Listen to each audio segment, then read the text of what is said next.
Alright guys, welcome back to the channel, it's Matty here, and this weekend we had a bunch of people competing in online Pokemon TCG Pocket Tournaments. In fact, I think we had literal thousands of people playing across a handful of different tournaments this weekend, and basically today in this video what we're going to do on Sunday, before Monday where we do our typical meta report and our meta analysis, while these tournaments are still going on, today is day 2 of competition, I'm just going to take a look at all of the decks that surprised me the most in these first days of competitions. Every deck that we're going to take a look at in this video performed exceptionally well at the very top of day 1 in all of these tournaments, whether it has 2,000 players or 1,000 players or 500 players. All of these decks were extremely successful in this first weekend of competition, again, amongst thousands of other players. So the first deck that we're going to take a look at here is actually a combination of Magnezone and Skarmory. So I really love this deck. Magnezone has been making absolute waves in this current format. The main reason for that is that it's basically pluggable in any deck that we want to.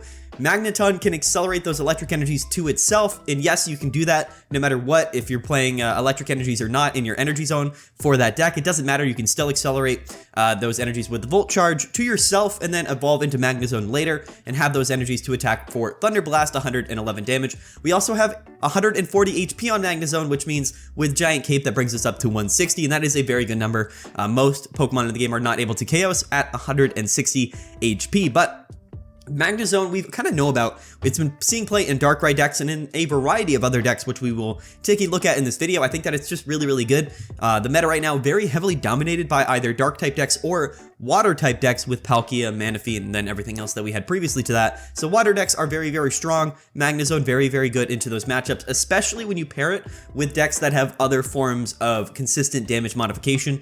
This deck, though, we're playing Skarmory. Now, Skarmory is a card, in my mind, that's kind of the dark horse of this format. It's always been extremely good. The moment I saw Skarmory, I knew that it was going to be a crazy card. If you don't know what Skarmory does, it does basically 50 damage for 1 energy as a basic Pokemon, which already is crazy, but you do need to have a tool card attached to Skarmory in order to do that damage. If you don't, you only do 20. But the thing with Skarmory is it has 180 HP, and yes, we do have Giant Capes and Rocky Helmets, which again are really good cards in their own right. So basically we can bring Skarmory up to 110 HP and hit for 50 damage on our first turn, or we can just attack Rocky Helmet to Skarmory, which means that every time we take a hit, we're doing also more damage. So it's just such fast pace, it's so consistent. We are running Giovanni in this deck, so we can hit turn 1 for 60 damage. It's a little bit of a combo, but again, it's not that difficult to do. It's just such a strong, fast-paced card. And again, the other great thing about this deck is that we're playing primarily all single prize Pokemon, so no matter what, basically in this deck we can go into one Skarmory and then another Skarmory and then go into our Magnezone. So that's one of the reasons why I really like Skarmory, is just because it's a single prize Pokemon and it does such fast damage. It's basically similar to something like a Farfetch'd or like a Kangaskhan, or I guess really any Pokemon that would attack on turn 1, except now it's doing more damage and probably has more HP than a lot of those Pokemon. So yes, it's a little bit conditional. You might be wondering to yourself, how consistent is leading off with Skarmory with Rocky Helmet or Giant Cape? It really is fairly consistent. You gotta imagine, we only have 20 cards into our deck and we're only running 5 basic Pokemon anyway, so the chances of us starting with Skarmory are pretty high. But either way, all of our basic Pokemon have a retreat cost of 1, so we don't have to play Leaf, we can just play X Speed. But like I said, so 20 cards are in our deck, 4 of them are Pokemon Tool cards, and 2 of them are Professor's Research. We're also playing 2 Pokeball and 2 Skarmory, so honestly, almost half of our deck are cards that are going to allow us to get Skarmory off early in the game. It's a lot more consistent than you might think. I really am super high on Skarmory. I think it was one of the most slept on cards of this format, and I love pairing it with Magnezone because we can pair Magnezone with almost anything in the format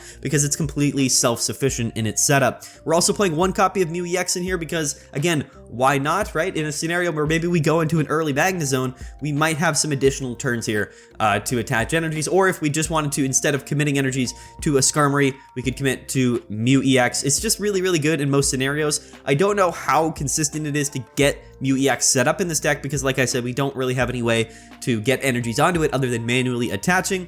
But either way, Mew EX is still really good. I really like this deck list. I think it makes a lot of sense. Again, a little bit of an anti-meta pick, but also kind of a single prize archetype pick, which I think is really good in this format. Skarmory, just an incredible card. Magnezone we know to be really good because it's going to be one of the most, I guess, impactful cards of this format. I think the developers knew what they were doing. Again, they gave us Yanmega EX to counter those dark type cards that were really strong in this game, but also when they gave us Palkia, they gave us Manaphy, they thought, well, we definitely need a counter to this. So they gave us something like Magnezone, which again, we can slot into any deck. Again, really good counter to those water type archetypes. So That's deck number 1, guys. Let's get into deck number 2. But before we do that, guys, I'm going to ask you to like the video and subscribe. We've gotten a ton of support over the last few weeks, or last few days, really, since Spacetime Smackdown came out, and I really, really appreciate that. So if you're new to the channel, or if you're not subscribed yet, definitely hit that subscribe button. It would be really, really cool if you did that. Okay, so next up, we have Lucario and the new Rampardos card. So I really, really love this deck. Again, like I said, because it's a single prize archetype, but also we have a Hitmonchan sighting. So we haven't actually seen Hitmonchan play almost ever. Last format, it just made more sense to play something like a Farfetch'd because it did 40 damage instead of 30. However, now Hitmonchan having a little bit more HP and also being able to get boosted by Lucario's Fighting Coach ability means that Hitmonchan is a little bit better and has a little bit more legs in the mid to late game as well. And Rampardos kind of finds its way to be one of the strongest new cards to come out in Spacetime Smackdown that I actually am really, really surprised about. So like I said, multiple Rampardos decks are actually at the very top tables after day 1 of competition. I would not be surprised as if amongst these fighting type archetypes, Rampardos emerged as, again, one of those best cards. It is potentially just extremely, extremely strong. And not just Rampardos, but the other fossil Pokemon from Spacetime Smackdown as well, which we will take a look at. So like I said, this deck had a phenomenal record after day 1, and actually multiple people were playing different Rampardos decks. But the thing here, Rampardos does 130, and if your Pokemon is knocked out by damage from this attack, you do 50 damage to yourself. But again, we don't really mind that much. We have 150 damage, so 130 is pretty substantial. It really is here to kind of finish KOs.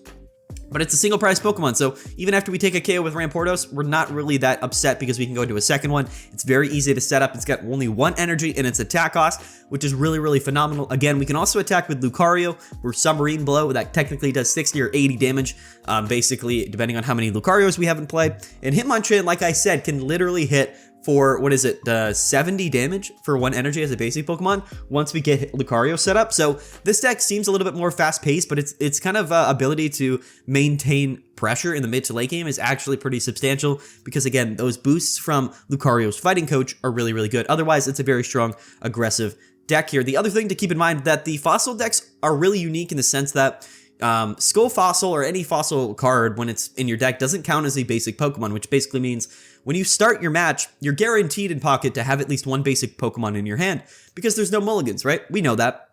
But Skull Fossil doesn't count as a basic Pokemon until we put it into play, which basically means we are guaranteed to start with either a Hitmonchan or a Riolu. That's a 50-50 chance to start with Hitmonlee, which is really great leadoff Pokemon, but Riolu also does 20 damage in its own right. So again, we got to keep that in mind. The other great thing is that Pokeballs will only grab either Hitmonchan or Riolu as well. So again, very, very consistent in that sense, but again, we can use Pokemon Communications, which also, like I said, Skull Fossil doesn't count towards, right? So when we play Pokemon Communications, we're going to grab Lucario, Cranidos, Rampardos. We're not grabbing Skull Fossil. So it's a little bit of a downside, I guess, not being able to, find these fossils other than just drawing them. But again, at least it's a little bit more consistent in the fact that when we play Pokeball or Pokemon Communications, we're not pulling fossils out of our deck, we're pulling Pokemon. But I really like this list. I really, really do. I think that Lucario is a good card. I think that aggro fighting is still a very valuable archetype in this format. Sabrina and Cyrus, again, work really well with cards that are aggressive in the early game, able to do early damage. It's consistent. We can use Pokemon Communications in basically any deck in the game that makes these evolution decks that much more consistent, so we got to keep that in mind. But again, this deck is really, really, really good. It's consistent in its starting game and early game approach, consistent early game damage, but also having quite a bit of potential in the late game. Again, nothing in our deck requires a lot of energies. Most of these Pokemon we can actually set up in 1 turn. So Lucario here, sometimes probably used as a alternate attacker, but like I said, 80 damage for 2 energies with Lucario is pretty substantial. So Pokemon Communications definitely carrying an archetype like this, but like I said, Lucario a good card, Rampardos a very good card. It's only a matter of time before we see, this type of archetype really figured out. And I'm really excited to see where these fighting decks go as the weeks go on. But for right now, yeah, I do think that fighting's really good, and specifically Rampardos can be very, very good in this format.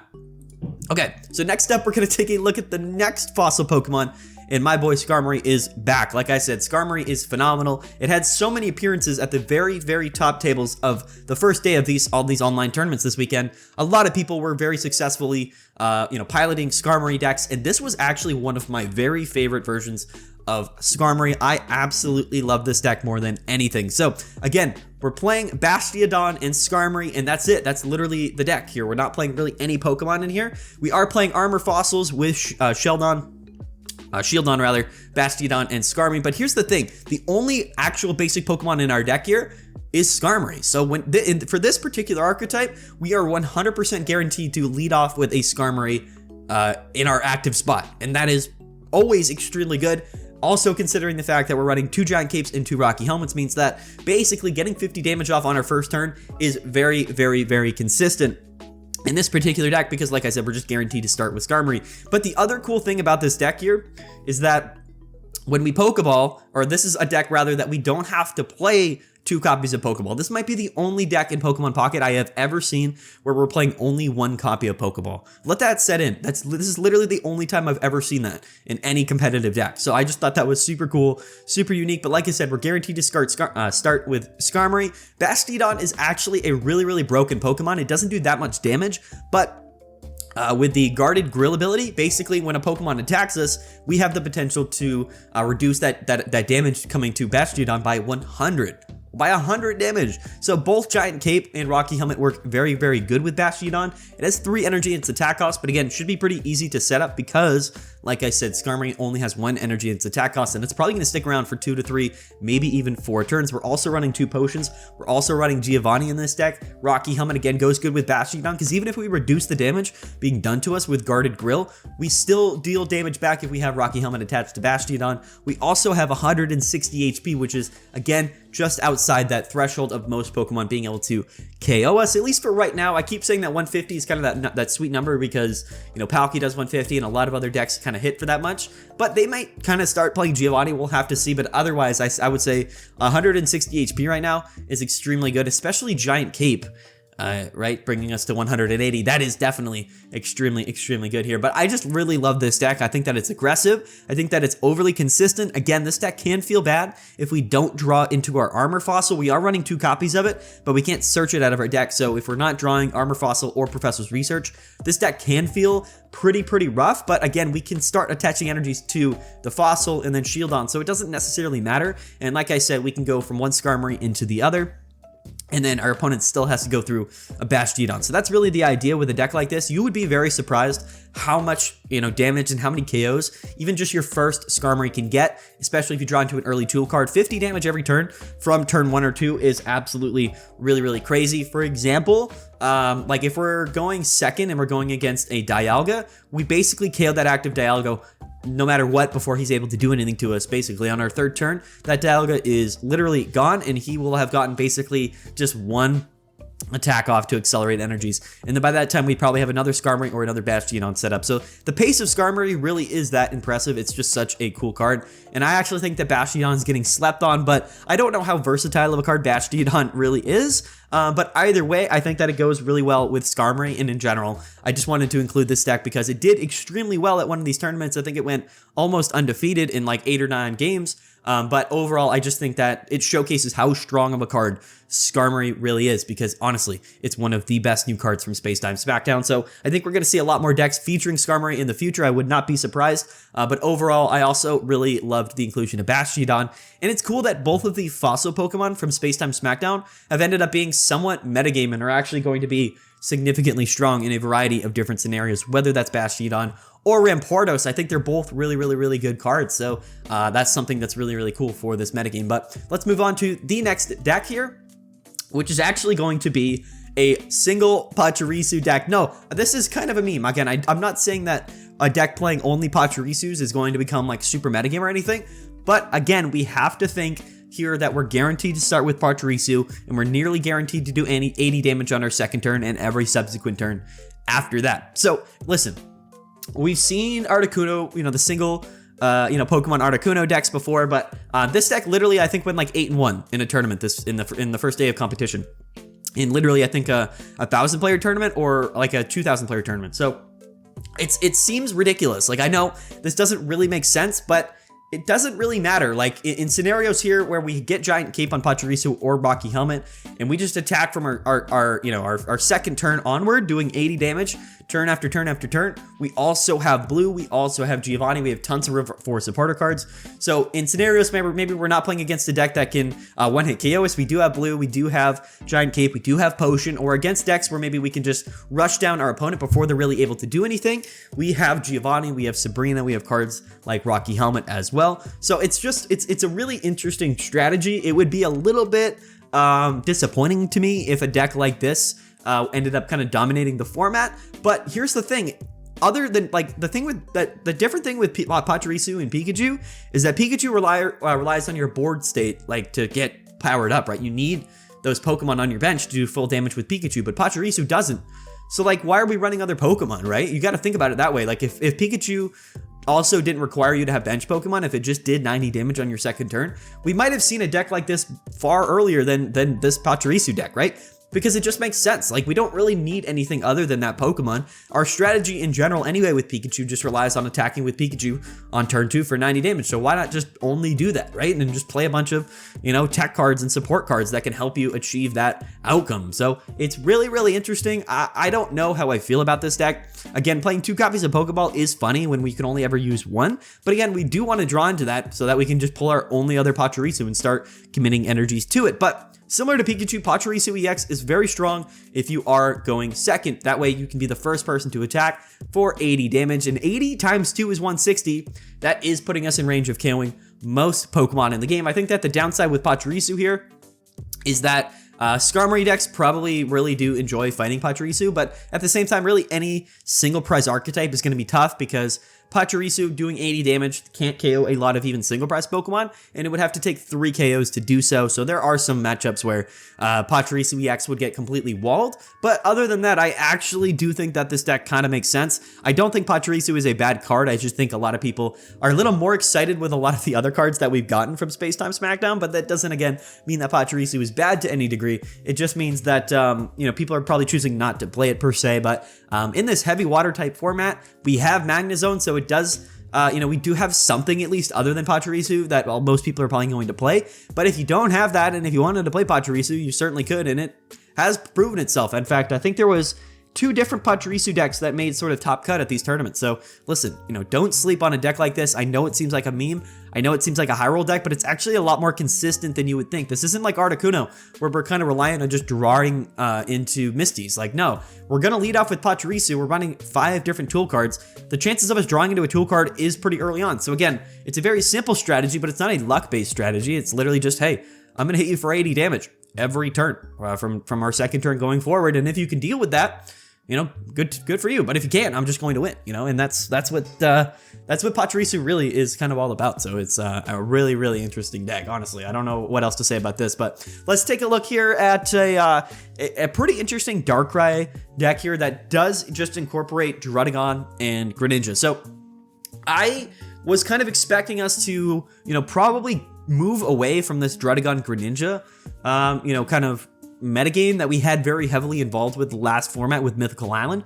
But as it turns out, Druddigon is still one of the best decks in the game, and that's because it pairs so well with something like Darkrai EX, which just have such a great passive damaging abilities. This deck is literally playing a deck like this. The cool thing about this deck is you're playing only Pokemon that have basically abilities that deal, that extra chip damage, like those extra damage modification numbers, whether it's Rough Skin and our opponent is attacking our Druddigon and taking 20 damage, or the fact that we're just attaching energies to Druddigon EX and dealing 20 damage to their active Pokemon, or we're just using Water Shuriken and doing yet another 20 damage to our opponent's Pokemon. So a deck like this is really, really funny. I believe we're only running Dark type energies, so the only real attacker that we have in this deck is Darkrai EX, but we don't really mind that because, again, Druddigon is just our buffer. It's just going to sit in the active spot, combined with the 60 damage that we do to our opponent's active Pokemon anyway in the process of setting up a Darkrai, plus Pokemon Communications making Greninja EX, or not Greninja EX, just Greninja, that much more consistent. A deck like this actually makes a tremendous amount of sense. In fact,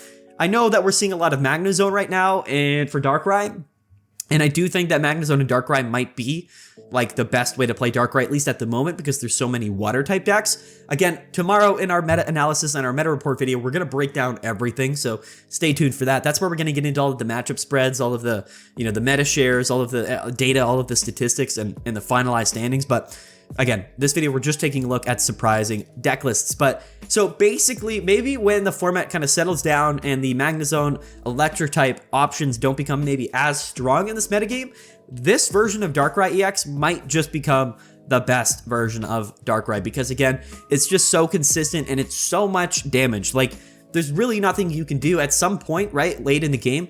Darkrai EX doing 80 damage is actually 120 damage, because like I said, when we attach to Darkrai, that's 20. When we use Water Shuriken, that's 20. And when we attack, that's 80.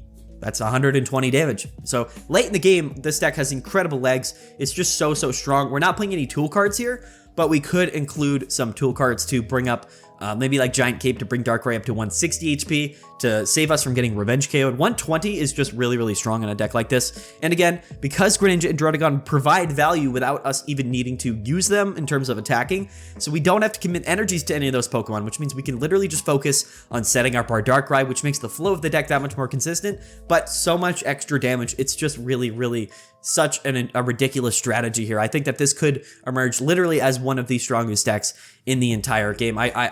I don't know what else to say about it, to be 100% honest with you. The other thing that we have to keep in mind here is that Greninja paired with Cyrus is exceptionally strong. Again, we can basically target any Pokemon we want with Water Shuriken to bring them up into the active spot with Cyrus, right? Targeted Gust is one of the strongest effects of all time in any Pokemon card game, especially the official card game. Cyrus is a conditional targeted gust. That Pokemon needs to have damage onto it for us to bring it up from the bench onto our opponent's active spot. But it doesn't matter if we're playing Water Shuriken, and we can literally just, target a Pokemon and then Cyrus bring it up. So that synergy for this deck is absolutely nasty. Also, the ability that if we do have Druddigon in the early game, our opponent is either forced to just not attack us or attack Druddigon and set himself up to be brought up with Cyrus later in the game. Again, the other really cool thing about Greninja is that you can take KOs without attacking, right? And that is super good. So basically, there are a lot of different scenarios where we can basically take a KO on a bench Pokemon, then KO the active Pokemon, and we win the game in one turn, effectively taking 2 KOs in one turn. That is so strong. It's such a strong flexibility and flexible kind of option for a deck like this. And just makes this deck so strong. I wouldn't be surprised if the Druddigon Greninja combination just ended up being, at the top of the metagame again, because it has literal perfect synergy with Darkrai. This is something a little bit surprising for some reason. I didn't really think about this, but yes, this is literally going to be probably, in my opinion, one of the best decks in the entire game and one of the best ways to play Darkrai. It's just so strong. Okay. So let's take a look at sort of a really interesting version of Magnezone, which is actually just going to be with this aggro fighting type package. Again, it kind of makes sense because, like I said, a lot of these Pokemon are basic Pokemon, right? And they don't require a lot of energy in their attack cost anyway, but they're also fast-paced and aggressives, right? So this is the same Hitmonlee, Farfetch'd, Marshadow package, except now, late in the game, if we want to go into Magnezone, we can do that. Again, a lot of water-type decks rolling around right now. Things like Hitmonlee are able to chip damage a Palkia on the bench. Farfetch'd can, again, do some early chip damage. Hitmonlee is very good with Cyrus, so I think Cyrus did buff Hitmonlee in this format. And again, we can go into Hitmonlee, then go into Marshadow, and then go into Magnezone and clean up some KOs here. It's just a deck that's really all over the place, but again, this deck list, or the player that was playing this deck list, ended up going basically, I think, 8-1 or 9-0 maybe even?